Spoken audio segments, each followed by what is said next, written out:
O Senhor esteja convosco. Ele está no meio de nós. Proclamação do Evangelho de Jesus Cristo segundo Lucas. Glória a vós, Senhor. Naquele tempo, no 6º mês, o anjo Gabriel foi enviado por Deus a uma cidade da Galileia chamada Nazaré, a uma virgem prometida em casamento a um homem chamado José. Ele era descendente de Davi e o nome da virgem era Maria. O anjo entrou onde ela estava e disse: "Alegra-te, cheia de graça, o Senhor está contigo."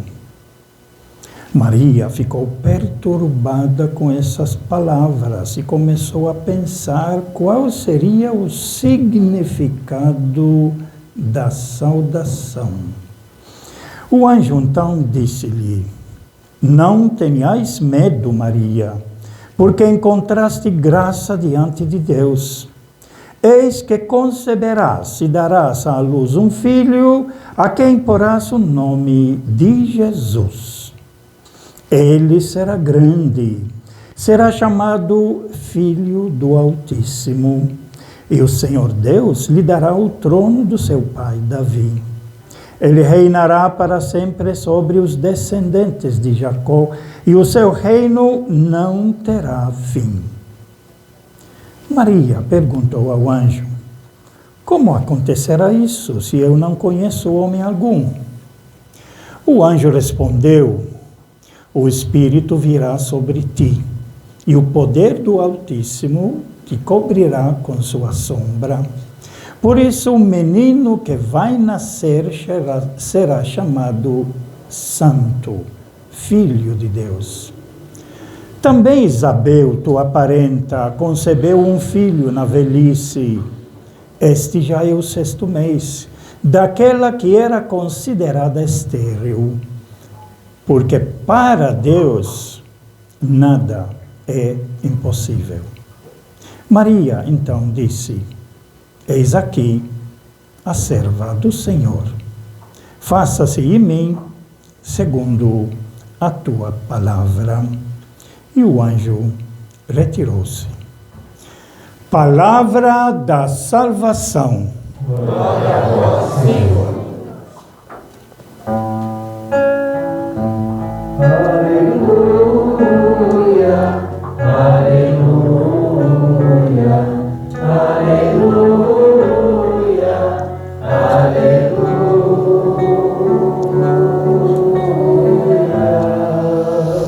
Que estas palavras sirvam para o perdão de todos os nossos pecados. Amém. Podemos ficar sentados. Nós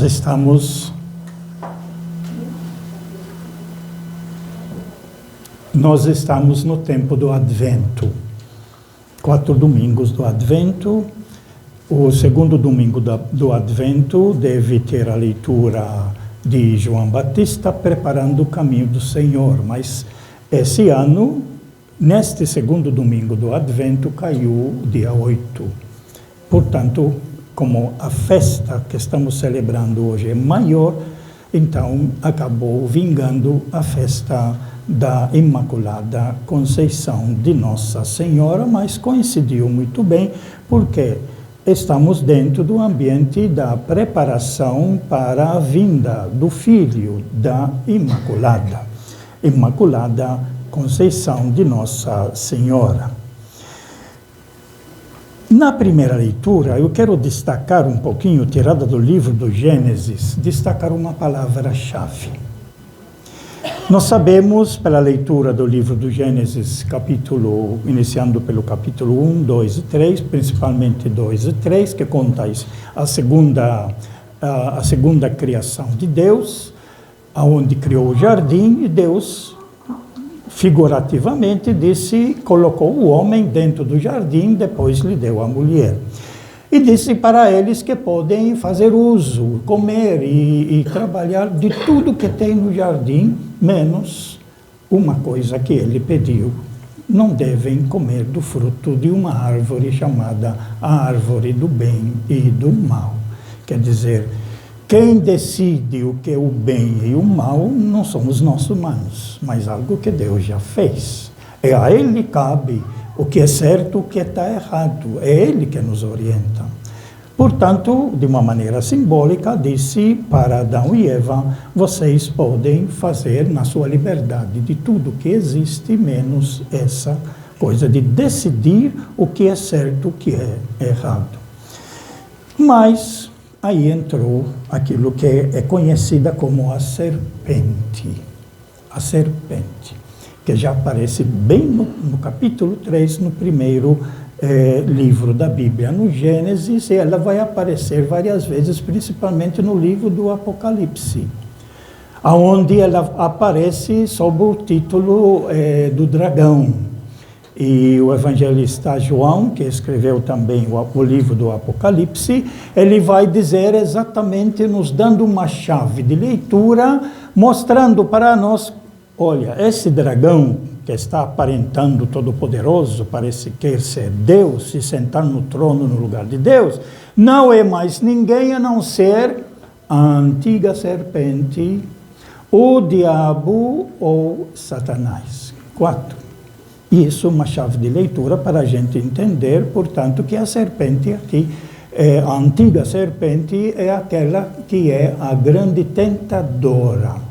A tentadora que nos desvia do caminho que Deus nos deu, da vida, e iludidos e enganados, a gente, por ser mais atraente, visualmente atrai mais, ludibria mais, engana mais, ela nos desvia para outras coisas que não sejam aquilo que é a vontade de Deus, aquilo que Deus criou. Isso aparece na nossa segunda leitura. Portanto, o que eu quero destacar aqui é quando agora, na história que o autor criou no livro do Gênesis, o homem e a mulher, eles caíram na cilada da serpente. A cilada, na realidade, é muito difícil a gente conseguir distinguir as coisas, porque a serpente, colocando uma mentira, disse para a mulher, para comer. E ela disse: não quero comer, porque Deus pediu para não comer. Mas Deus, disse a serpente, pediu para não comer, para vocês não se tornarem igual a Deus. Quer ser igual a Deus. Aqui que é o grande engano, enquanto nós somos todos criaturas dele, criados por ele, para seguir o seu plano, o seu projeto, a serpente bota na cabeça da mulher que ela podia ser igual a Deus, sentar no mesmo trono como Deus, quer ser Deus. E ela caiu. E junto com ela, Adão. E aí que entra a nossa história. Deus agora vai visitá-los no jardim e eles falam: a mulher que tu me deste por companheira, foi ela que me deu do fruto da árvore e eu comi. Disse o Senhor Deus à mulher: por que fizeste isso? E aí, a palavra-chave, a mulher respondeu: a serpente enganou-me e eu comi. Esse verbo enganar é um verbo-chave, que percorre a Bíblia toda, percorre a nossa vida toda, desde o início até o fim. Nós somos muitas vezes enganados e por isso que nós erramos. Eu não acredito que uma pessoa quer fazer o mal sabendo que vai prejudicá-la, tudo, e quer fazer. Acredito que tem também gente desse jeito, mas a maioria de boa vontade, com certeza, se sabendo que vai prejudicar, não, então não faço. Mas pode ser enganado.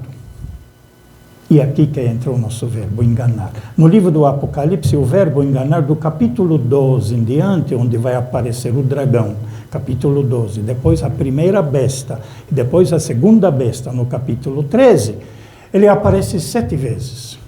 O dragão engana, a primeira besta engana, a segunda besta engana.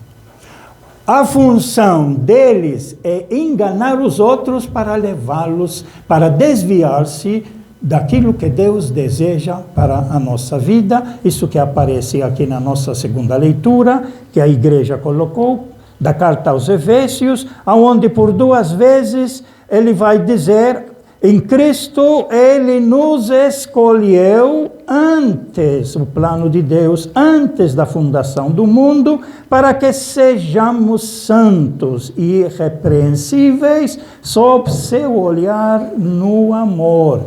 Ele, Deus, o nosso Criador, nos predestinou para sermos seus filhos adotivos por intermédio de Jesus Cristo, conforme a decisão da sua vontade, para o louvor da sua glória. O destino. Tem muita gente que usa essa palavra, acontecer, isso foi o destino dele. O destino que Deus nos deu é para sermos e vivermos como seus filhos. Assim como o destino que você deseja para seu filho, para sua filha, é que ele cresça, que ela cresça, que faz o bem, que seja exemplar, que se realiza. Duvido que tenha um pai e uma mãe que deseja o filho à morte, a doença, a maldade. Duvido, não sei, mas podia até existir. Assim nosso Deus, o destino que deu para todos nós somos seus filhos. O destino que deu para todos nós é a nossa realização de vivermos como seus filhos e irmãos uns dos outros. Esse é o destino que nós temos, que ele nos deu. Ele repete essa palavra destino depois no final, na conclusão, quando ele vai falar, nele também nós, em Cristo, quer dizer, nós recebemos a nossa parte, segundo o projeto daquele que conduz tudo conforme a decisão de sua vontade. Nós fomos predestinados a sermos, para o louvor de sua glória, os que de antemão colocaram a sua esperança em Cristo, a nossa esperança em Cristo, porque ali é o nosso Salvador que vai aparecer no Evangelho. Mas deixe-me voltar então agora aqui na nossa primeira leitura sobre essa palavra enganar, iludir. A maioria de nós, na verdade, acabam cometendo coisas erradas exatamente porque eles foram enganados, iludidos. Alguém apresentou um projeto, alguém prometeu alguma coisa, depois na caminhada, na realização, descobriu, puxa vida, como é que eu não percebi? A cilada. Me enganou, me iludiu. Não é isso que eu queria. Assim como a serpente iludiu, enganou a Eva. Estudam bem, a vida ela funciona assim, ou viver de acordo com a vontade de Deus, onde se realiza a vida.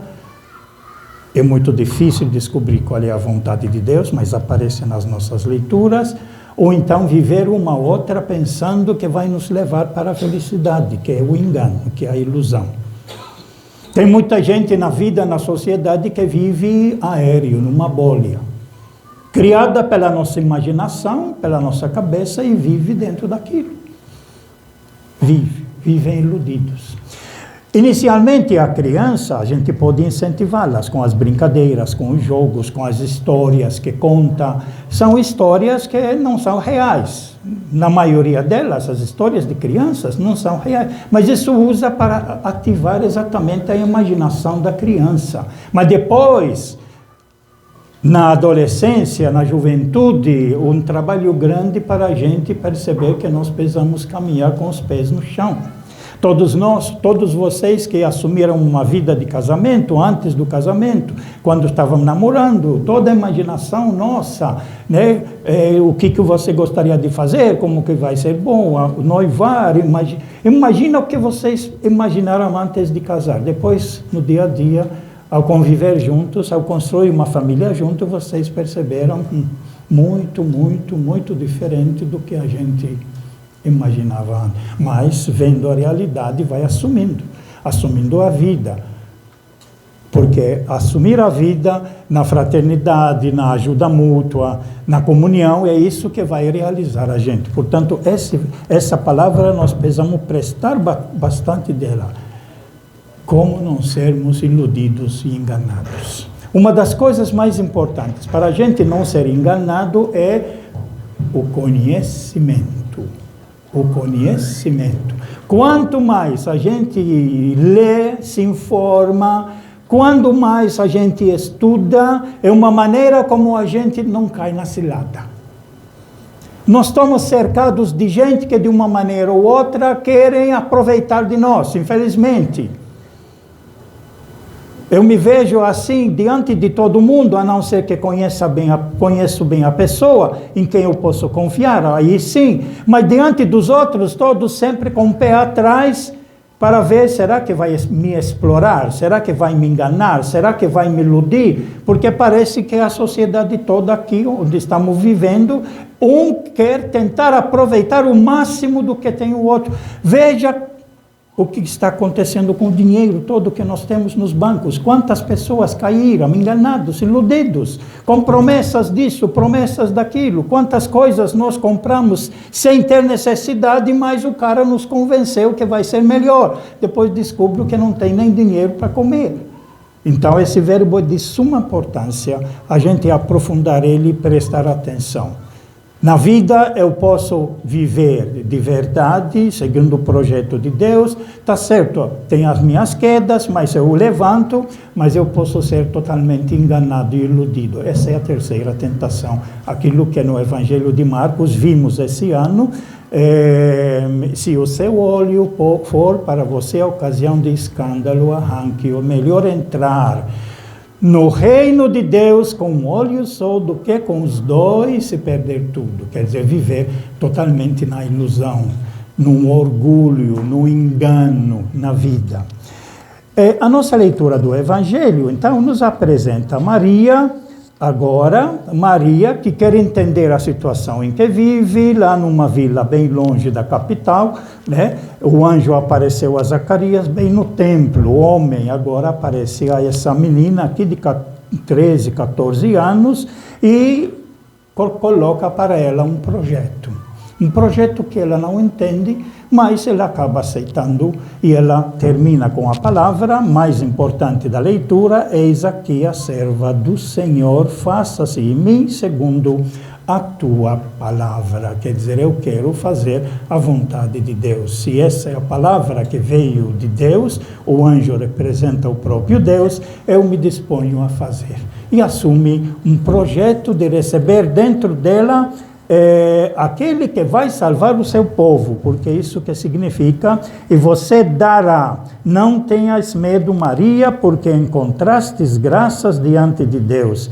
Eis que conceberás e darás à luz um filho, a quem porás o nome de Jesus. E Jesus significa aquele que salva o seu povo, o Salvador.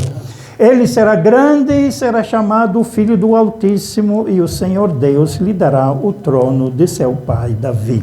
Ele reinará para sempre sobre os descendentes de Jacó, e seu reino não terá fim.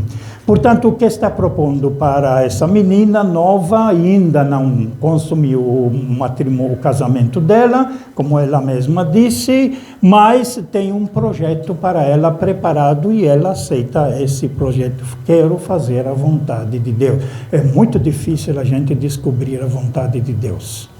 É muito difícil descobrir o adolescente numa época da sua vida. O que eu vou querer fazer. As tentações são grandes.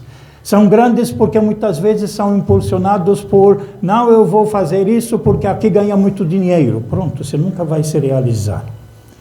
Cada um de nós tem que descobrir o seu projeto. O projeto básico, fundamental, é fazer aquilo que está no Evangelho de Mateus e aqui também em Lucas, fazer a sua opção fundamental. Opção fundamental quer dizer: eu quero construir a vida, eu quero conviver com os outros, eu quero ser verdadeira filho, filha de Deus. Eu quero conviver com os outros. E tudo que me leva para ter mais fraternidade, para ter mais amor, para me realizar, e aqueles dons que Deus me deu dentro de mim, eu procuro descobrir quais são e usar esses dons a serviço dos meus irmãos para vivermos melhor. Aí que encontra a grande realização. E cada um tem a sua maneira e a sua vocação específica que precisa descobrir. Quero também fazer referência um pouquinho a essa questão do nome Imaculada Conceição de Maria, e termino com ela. Acredito que o título, ele quer dizer o seguinte: Maria, ela nunca se envolveu em desvio da vida. No desvio da vida. Ela sempre procurou construir a sua vida na idoneidade, na praticidade da vida, servindo os outros, sendo até símbolo do novo povo de Deus que permaneceu fiel. Isso que significa a virgindade. A virgindade significa ser fiel. No livro do Apocalipse, ele vai nos dizer um texto aqui no capítulo 14, quando aqueles que estão seguindo o Cordeiro são os que não se contaminaram com mulheres, são virgens. Eles seguem o Cordeiro onde quer que ele vá. É do Cordeiro, que é Jesus Cristo, que a gente aprende a construção da vida. Foram resgatados do meio dos homens e foram os primeiros a serem oferecidos a Deus e ao Cordeiro. Na sua boca nunca foi encontrada a mentira, o engano, a ilusão. Eles são fiéis ao projeto que Jesus Cristo nos mostrou e nos ensinou. E aí a outra palavra que destaca aqui são íntegros. São íntegros. É esse projeto que a festa de hoje nos leva a todos nós para procurar sermos pessoas íntegras, pessoas idôneas, pessoas com bastante atenção, para não nos deixarmos nos envolver com coisas que nos desviam da vida. E se perceber no caminho que estou me desviando, terei a capacidade de dizer: não é mais por aqui, eu tenho que voltar. Eu tenho que voltar à vida, porque esse caminho vai me levar para a destruição. Essa é a integridade, essa é a virgindade. Assim como nós sabemos, algo que não foi estragado, algo que não foi desviado, algo que permanece fiel ao projeto de Deus. Isso que significa a integridade de Maria, com o tema Imaculada. Ela não se deixou desviar e não caiu na tentação. Jesus Cristo, mais tarde, ele vai mostrar para nós que enquanto Adão e Eva, eles perderam a sua integridade por serem enganados e caiu no engano da serpente, mas nós temos depois o Filho de Maria, Imaculada, que ele vai mostrar para nós que foi capaz de decifrar os enganos. Agora não mais chamada serpente, mas os enganos de Satanás, os enganos do diabo. Que é esses dois que aparecem nos 4 evangelhos, né? E São João, no capítulo 8, ele faz questão de mostrar que aqueles que estão no templo enganando o povo, iludindo o povo, que são as autoridades grandes, na realidade eles estão seguindo um Deus que é falso, que é enganoso, que ele chama o diabo. O diabo, vocês seguem o diabo, vocês são filhos do diabo, de Satanás, da serpente, do dragão, vocês são filhos não do Deus único verdadeiro, onde tem a idoneidade, a fraternidade, a comunhão, mas onde tem o engano da vida de pensar que são superiores aos outros, querem mandar nos outros e explorar todos os outros. O pai de vocês, disse no capítulo 8, o pai de vocês é o diabo. E o diabo é mentiroso desde o princípio, a serpente que enganou Adão e Eva. A festa de hoje nos leva para a gente assumir mais a nossa vida na luta pela verdade, na luta pela fraternidade e sempre de olhos abertos para não nos deixarmos levar enganados, porque levado enganado vai perder o sentido da vida. A vida não terá mais sentido para nós. E o sentido da vida é essa predestinação que Deus nos deu para construirmos, sermos seus filhos, irmãos uns dos outros, para vivermos de verdade como o desejo de Deus em paz uns com os outros. Louvado seja nosso Senhor Jesus Cristo, para sempre seja